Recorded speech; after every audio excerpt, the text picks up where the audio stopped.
मेरे देशवासियों, नमस्कार। मन की बात में आपका स्वागत है। लेकिन आज 26 नवंबर हम कभी भी भूल नहीं सकते हैं। आज के ही दिन देश पर सबसे जघन्य आतंकी हमला हुआ था। आतंकियों ने मुंबई को, पूरे देश को थर्रा कर रख दिया था। लेकिन ये भारत का सामर्थ्य है कि हम उस हमले से उबरे और अब पूरे हौसले के साथ आतंक को कुचल भी रहे हैं। मुंबई हमले में अपना जीवन गंवाने वाले सभी लोगों को मैं श्रद्धांजलि देता हूं।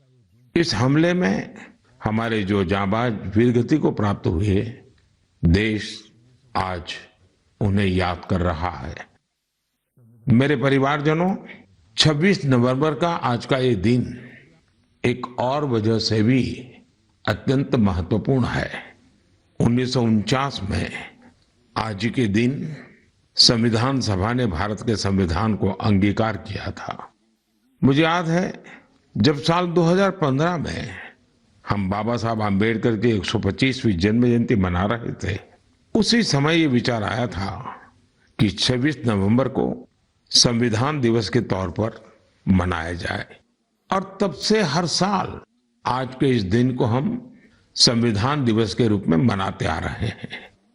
मैं सभी देशवासियों को संविधान दिवस की बहुत बहुत शुभकामनाएं देता हूं और हम सब मिल करके नागरिकों के कर्तव्य को प्राथमिकता देते हुए विकसित भारत के संकल्प को जरूर पूरा करेंगे। साथियों, हम सभी जानते हैं कि संविधान के निर्माण में 2 वर्ष 11 महीने 18 दिन का समय लगा था। श्री सच्चिदानंद सिन्हा जी संविधान सभा के सबसे बुजुर्ग सदस्य थे। 60 से ज्यादा देशों के संविधान का अध्ययन और लंबी चर्चा के बाद हमारे संविधान का ड्राफ्ट तैयार हुआ था। ड्राफ्ट तैयार होने के बाद उसे अंतिम रूप देने से पहले उसमें 2000 से अधिक संशोधन फिर किए गए थे। 1950 में संविधान लागू होने के बाद भी अब तक कुल 106 बार संविधान संशोधन किया जा चुका है। समय, परिस्थिति, देश की आवश्यकता को देखते हुए अलग अलग सरकारों ने अलग अलग समय पर संशोधन किए। लेकिन ये भी दुर्भाग्य रहा कि संविधान का पहला संशोधन फ्रीडम ऑफ स्पीच और फ्रीडम ऑफ एक्सप्रेशन के अधिकारों में कटौती करने के लिए हुआ था। वहीं संविधान के 44वें संशोधन के माध्यम से इमरजेंसी के दौरान की गई गलतियों को सुधारा गया था। साथियों, ये भी बहुत प्रेरक है कि संविधान सभा के कुछ सदस्य मनोनीत किए गए थे, जिनमें से 15 महिलाएं थी। ऐसी एक सदस्य हंसा मेहता जी ने महिलाओं के अधिकार और न्याय की आवाज बुलंद की थी। उस दौर में भारत उन कुछ देशों में था जहां महिलाओं को संविधान से वोटिंग का अधिकार दिया। राष्ट्र निर्माण में जब सबका साथ होता है, तभी सबका विकास भी हो पाता है। मुझे संतोष है कि संविधान निर्माताओं के उसी दूरदृष्टि का पालन करते हुए अब भारत के संसद ने नारी शक्ति वंदन अधिनियम को पास किया है। नारी शक्ति वंदन अधिनियम हमारे लोकतंत्र की संकल्प शक्ति का उदाहरण है। ये विकसित भारत के हमारे संकल्प को गति देने के लिए भी उतना ही सहायक होगा। मेरे परिवारजनों, राष्ट्र निर्माण की कमान जब जनता जनार्दन संभाल लेती है, तो दुनिया की कोई भी ताकत उस देश को आगे बढ़ने से नहीं रोक पाती। आज भारत में भी स्पष्ट दिख रहा है कि कई परिवर्तनों का नेतृत्व देश की 140 करोड़ जनता ही कर रही है। इसका एक प्रत्यक्ष उदाहरण हमने त्योहारों के इस समय में देखा है। पिछले महीने मन की बात में मैंने वोकल फॉर लोकल यानी स्थानीय उत्पादों को खरीदने पर जोर दिया था। बीते कुछ दिनों के भीतर ही दिवाली, भैया दूज और छठ पर देश में 4 लाख करोड़ से ज्यादा का कारोबार हुआ है और इस दौरान भारत में बने उत्पादों को खरीदने का जबरदस्त उत्साह लोगों में देखा गया। अब तो घर के बच्चे भी दुकान पर कुछ खरीदते समय ये देखने लगे हैं कि उसमें मेड इन इंडिया लिखा है या नहीं लिखा है। इतना ही नहीं, ऑनलाइन सामान खरीदते समय अब लोग कंट्री ऑफ ओरिजिन इसे भी देखना नहीं भूलते हैं।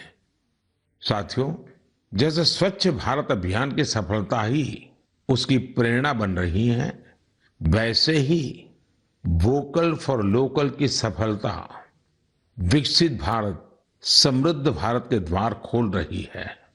वोकल फॉर लोकल का यह अभियान पूरे देश की अर्थव्यवस्था को मजबूती देता है। वोकल फॉर लोकल अभियान रोजगार की गारंटी है, ये विकास की गारंटी है, ये देश के संतुलित विकास की गारंटी है। इससे शहरी और ग्रामीण दोनों को समान अवसर मिलते हैं। इससे स्थानीय उत्पादों में वैल्यू एडिशन का भी मार्ग बनता है और अगर कभी वैश्विक अर्थव्यवस्था में उतार चढ़ाव आता है तो वोकल फॉर लोकल का मंत्र हमारी अर्थव्यवस्था को संरक्षित भी करता है। साथियों, भारतीय उत्पादों के प्रति ये भावना केवल त्योहारों तक सीमित नहीं रहनी चाहिए। अभी शादियों का मौसम भी शुरू हो चुका है। कुछ व्यापार संगठनों का अनुमान है कि शादियों के इस सीजन में करीब 5 लाख करोड़ रुपए का कारोबार हो सकता है। शादियों से जुड़ी खरीदारी में भी आप सभी भारत में बने उत्पादों को ही महत्व दें। और हाँ, जब शादी की बात निकली है तो एक बात मुझे लंबे अरसे से कभी कभी बहुत पीड़ा देती है और मेरे मन की पीड़ा मैं मेरे परिवारजनों को नहीं कहूंगा तो किसको कहूंगा। आप सोचिए, इन दिनों ये जो कुछ परिवारों में विदेशों में जाकर के शादी करने का जो एक नया ही वातावरण बनता जा रहा है, क्या ये जरूरी है क्या? भारत की मिट्टी में, भारत के लोगों के बीच अगर हम शादी ब्याह मनाएं तो देश का पैसा देश में रहेगा। देश के लोगों को आपकी शादी में कुछ न कुछ सेवा करने का अवसर मिलेगा। छोटे छोटे गरीब लोग भी अपने बच्चों को आपकी शादी की बातें बताएंगे। क्या आप वोकल फॉर लोकल के इस मिशन को विस्तार दे सकते हैं? क्यों न हम शादी ब्याह ऐसे समारोह अपने ही देश में करें। हो सकता है आपको चाहिए वैसी व्यवस्था आज नहीं होगी, लेकिन अगर हम इस प्रकार के आयोजन करेंगे तो व्यवस्थाएं भी विकसित होगी। ये बहुत बड़े परिवारों से जुड़ा हुआ विषय है। मैं आशा करता हूं मेरी ये पीड़ा उन बड़े बड़े परिवारों तक जरूर पहुंचेगी। मेरे परिवारजनों, त्योहारों के इस मौसम में एक और बड़ा ट्रेंड देखने को मिला है। ये लगातार दूसरा साल है जब दीपावली के अवसर में कैश देकर कुछ सामान खरीदने का प्रचलन धीरे धीरे कम होता जा रहा है। यानी अब लोग ज्यादा से ज्यादा डिजिटल पेमेंट कर रहे हैं। ये भी बहुत उत्साह बढ़ाने वाला है। आप एक और काम कर सकते हैं। आप तय करिए कि 1 महीने तक आप यूपीआई से या किसी डिजिटल माध्यम से ही पेमेंट करेंगे, कैश पेमेंट नहीं करेंगे। भारत में डिजिटल क्रांति की सफलता ने इसे बिल्कुल संभव बना दिया है। और जब 1 महीना हो जाए तो आप मुझे अपने अनुभव, अपनी फोटो जरूर शेयर करिएगा। मैं अभी से आपको एडवांस में अपनी शुभकामनाएं देता हूं। मेरे परिवारजनों, हमारे युवा साथियों ने देश को एक और बड़ी खुशखबरी दी है जो हम सभी को गौरव से भर देने वाली है। इंटेलिजेंस, आइडिया, और इनोवेशन आज भारतीय युवाओं की पहचान है। इसमें टेक्नोलॉजी के कॉम्बिनेशन से उनकी इंटेलेक्चुअल प्रॉपर्टीज में निरंतर बढ़ोतरी हो, ये अपने आप में देश के सामर्थ्य को बढ़ाने वाली महत्वपूर्ण प्रगति है। आपको ये जानकर अच्छा लगेगा कि 2022 में भारतीयों के पेटेंट आवेदन में 31% से ज्यादा की बढ़ोतरी हुई है। वर्ल्ड इंटेलेक्चुअल प्रॉपर्टी ऑर्गेनाइजेशन ने एक बड़ी ही दिलचस्प रिपोर्ट जारी की है। ये रिपोर्ट बताती है कि पेटेंट फाइल करने में सबसे आगे रहने वाले टॉप 10 देशों में भी ऐसा पहले कभी नहीं हुआ। इस शानदार उपलब्धि के लिए मैं अपने युवा साथियों को बहुत बहुत बधाई देता हूं।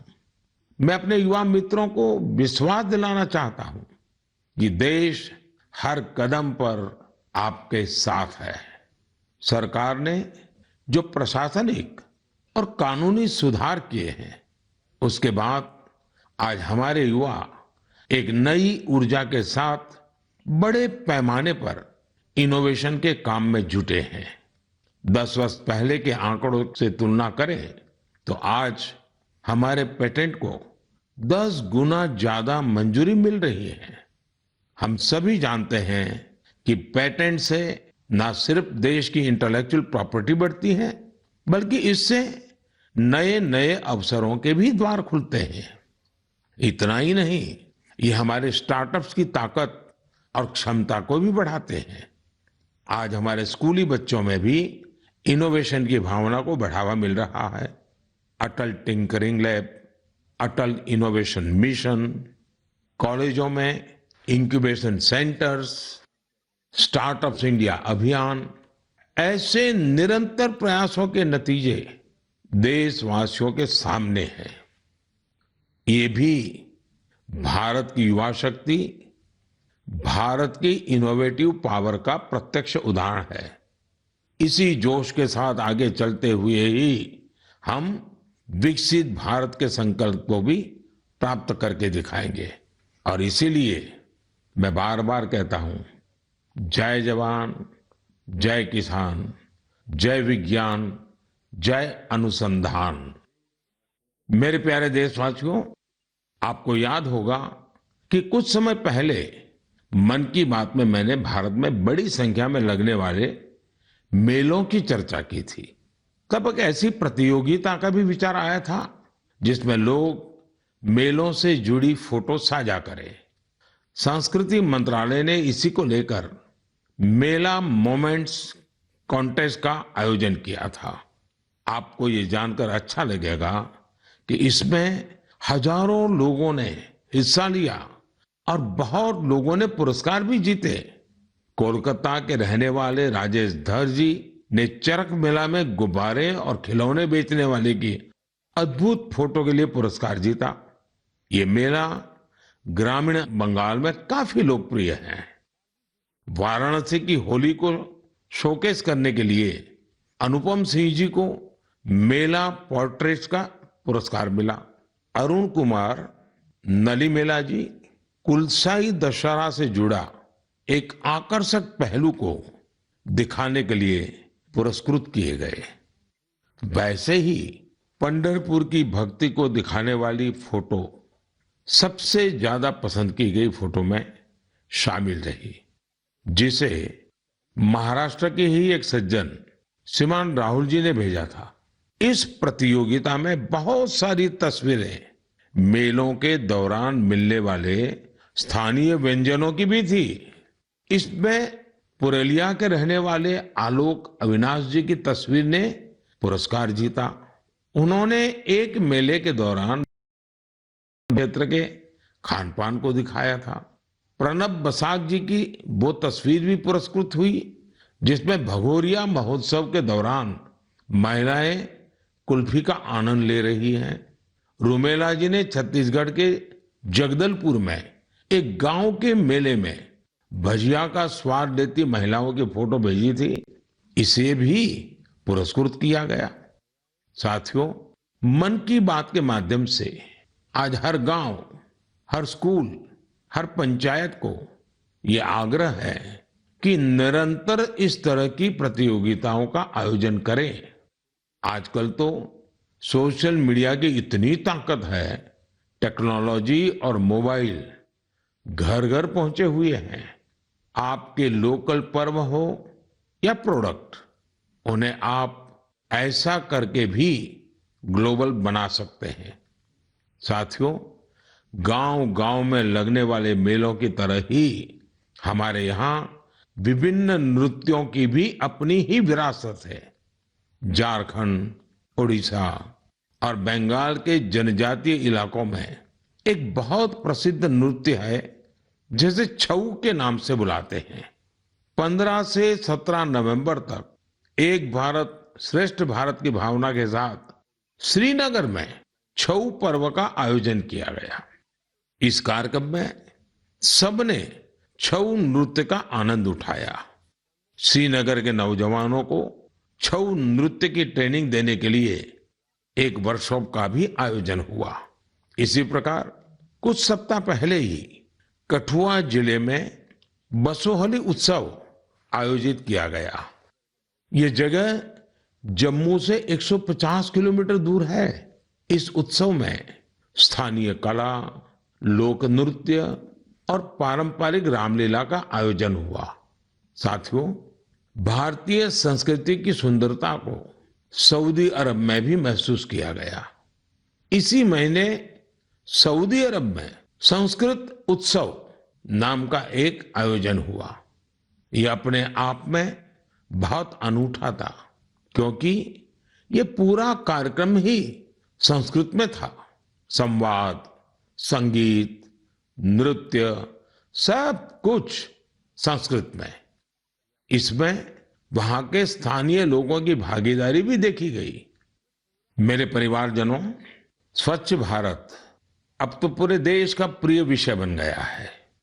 मेरा तो प्रिय विषय है ही है, और जैसे ही मुझे इससे जुड़ी कोई खबर मिलती है, मेरा मन उस तरफ चला ही जाता है।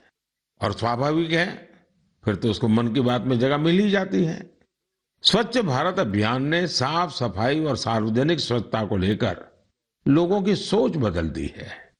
ये पहल आज राष्ट्रीय भावना का प्रतीक बन चुकी है, जिसने करोड़ों देशवासियों के जीवन को बेहतर बनाया है। इस अभियान ने अलग अलग क्षेत्र के लोगों, विशेषकर युवाओं को सामूहिक भागीदारी के लिए भी प्रेरित किया है। ऐसा ही एक सराहनीय प्रयास सूरत में देखने को मिला है। युवाओं की एक टीम ने यहाँ प्रोजेक्ट सूरत, इसकी शुरुआत की है।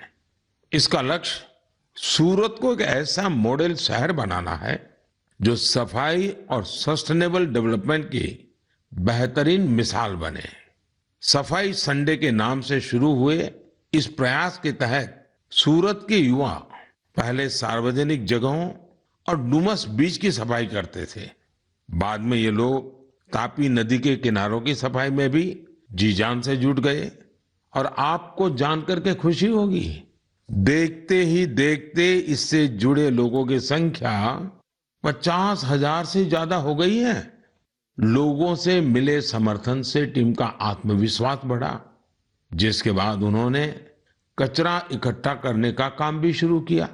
आपको जानकर हैरानी होगी कि इस टीम ने लाखों किलो कचरा हटाया है।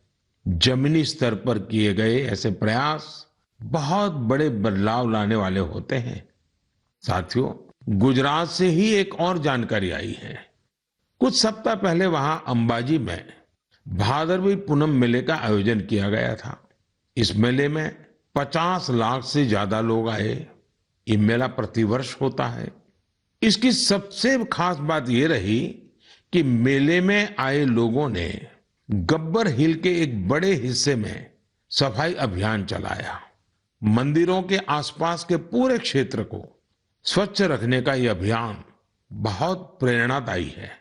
साथियों, मैं हमेशा कहता हूं कि स्वच्छता कोई एक दिन या एक सप्ताह का अभियान नहीं है, बल्कि ये तो जीवन में उतारने वाला काम है।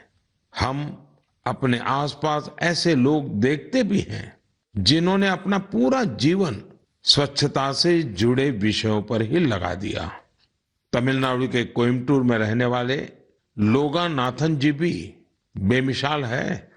बचपन में गरीब बच्चों के फटे कपड़ों को देखकर वे अक्सर परेशान हो जाते थे।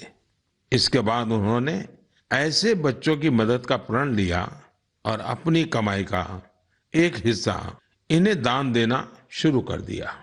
जब पैसे की कमी पड़ी तो लोगानाथन जी ने टॉयलेट तक साफ किए ताकि जरूरतमंद बच्चों की मदद हो सके। वे पिछले 25 सालों से पूरी तरह समर्पित भाव से अपने इस काम में जुटे हैं और अब तक 1500 से अधिक बच्चों की मदद कर चुके हैं। मैं एक बार फिर ऐसे प्रयासों की सराहना करता हूं।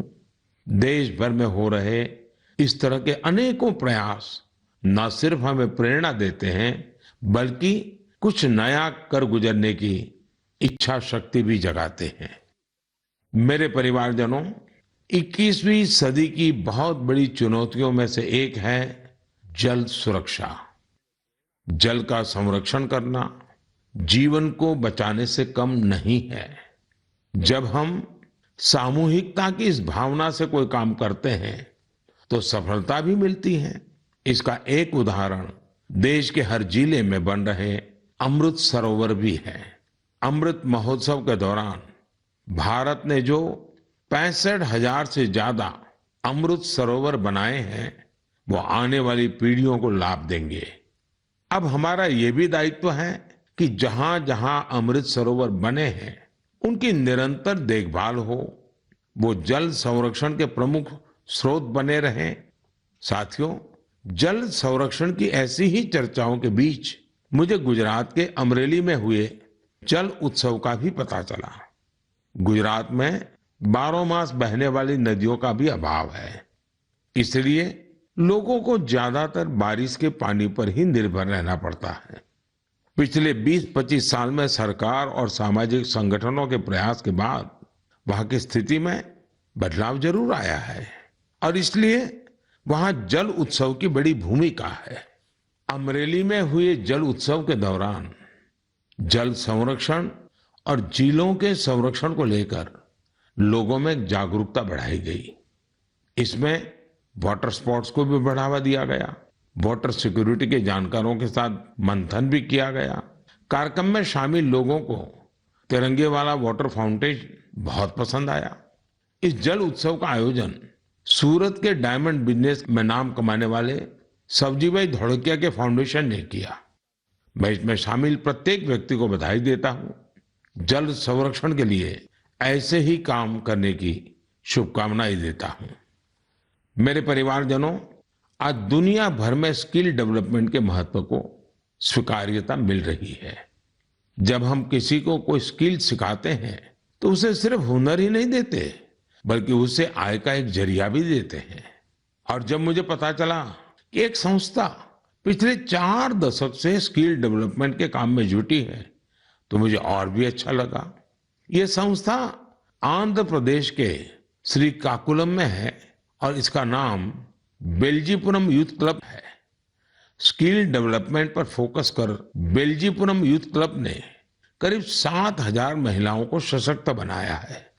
इनमें से अधिकांश महिलाएं आज अपने दम पर अपना कुछ काम कर रही है।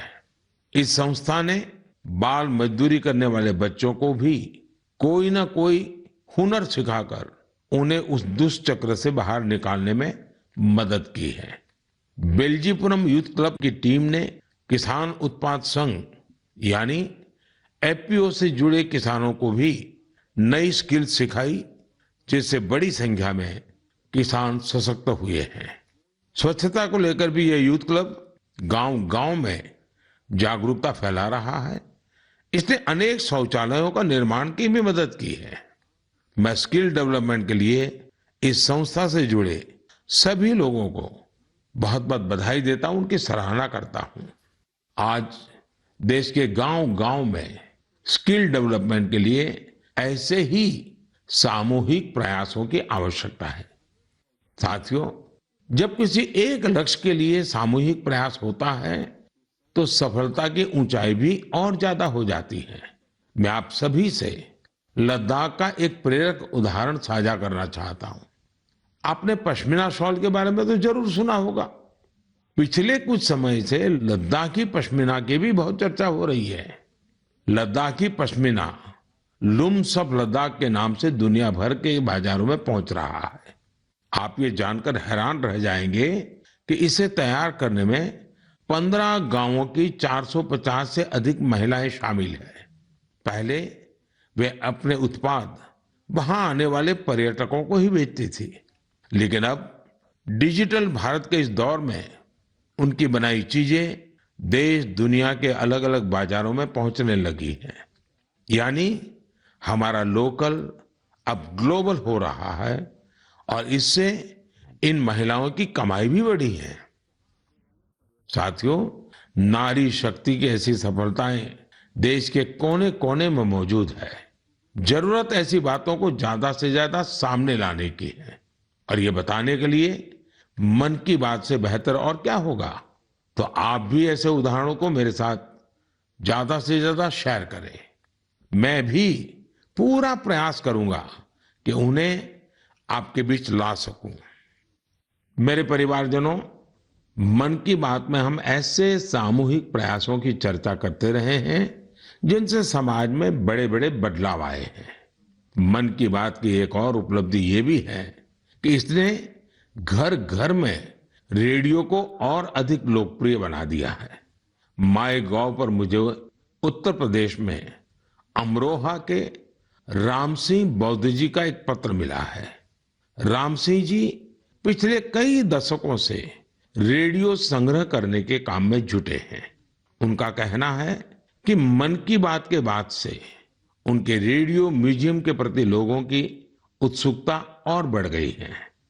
ऐसे ही मन की बात से प्रेरित होकर अहमदाबाद के पास तीर्थ धाम प्रेरणा तीर्थ ने एक दिलचस्प प्रदर्शनी लगाई है। इसमें देश विदेश के 100 से ज्यादा एंटीक रेडियो रखे गए हैं। यहाँ मन की बात के अब तक के सारे एपिसोड्स को सुना जा सकता है। कई और उदाहरण हैं जिनसे पता चलता है कि कैसे लोगों ने मन की बात से प्रेरित होकर अपना खुद का काम शुरू किया। ऐसा ही एक उदाहरण कर्नाटक के चामराजनगर की वर्षा जी का है, जिन्हें मन की बात ने अपने पैरों पर खड़ा होने के लिए प्रेरित किया। इस कार्यक्रम के एक एपिसोड से प्रेरित होकर उन्होंने केले से जैविक खाद बनाने का काम शुरू किया।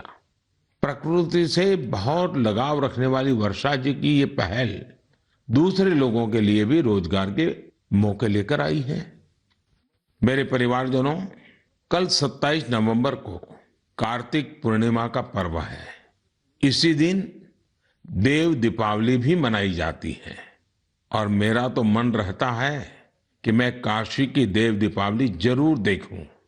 इस बार मैं काशी तो नहीं जा पा रहा हूं, लेकिन मन की बात के माध्यम से बनारस के लोगों को अपनी शुभकामनाएं जरूर भेज रहा हूं। इस बार भी काशी के घाटों पर लाखों दिए जलाए जाएंगे, भव्य आरती होगी, लेजर शो होगा। लाखों की संख्या में देश विदेश से आए लोग देव दीपावली का आनंद लेंगे। साथियों, कल पूर्णिमा के दिन ही गुरु नानक देव जी का भी प्रकाश पर्व है। गुरु नानक जी के अनमोल संदेश भारत ही नहीं, दुनिया भर के लिए आज भी प्रेरक और प्रासंगिक है।